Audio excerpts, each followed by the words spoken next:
আপনি যতটুকু বুঝেন যে সালাতের এই গুরুত্ব, তো হুবহু অতটুকুই গুরুত্ব জাকাতের। এতটুকু আপনার কাছে পরিষ্কার থাকতে হবে।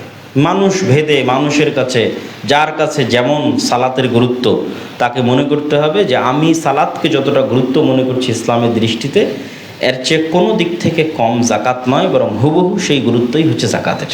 এবং এই জন্যই রাসূলুল্লাহ সাল্লাল্লাহু আলাইহি ওয়াসাল্লাম ইসলামের যে স্তম্ভগুলোর বর্ণনা দিয়েছেন, সেই স্তম্ভগুলোর বর্ণনা দিতে গিয়ে বুনিয়াল ইসলাম আলা খামসিন, ইসলাম 5টি স্তম্ভের উপর প্রতিষ্ঠিত।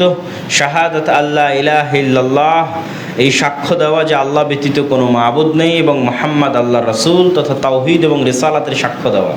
ওয়া ইকামিস সালাত ওয়া ইতাইজ যাকাত, এবং সালাত প্রতিষ্ঠা করা, জাকাত প্রদান করা। ওয়া সাওমে রমাদান, রমজান মাসে সিয়াম পালন করা। আর আল্লাহ সুবহানাহু তাআলার ঘর হজ্জে বাইতুল্লাহিল হারাম লিমান ইসতাতাআ ইলাইহি সাবিলা, যার পক্ষে সম্ভব হজ করা, তার পক্ষে জীবনে একবার হজ সম্পাদন করা। তাহলে ইসলামের যে 5টি মৌলিক ফরজ কাজ আছে, সেই 5টি মৌলিক ফরজ কাজের একটি হচ্ছে জাকাত।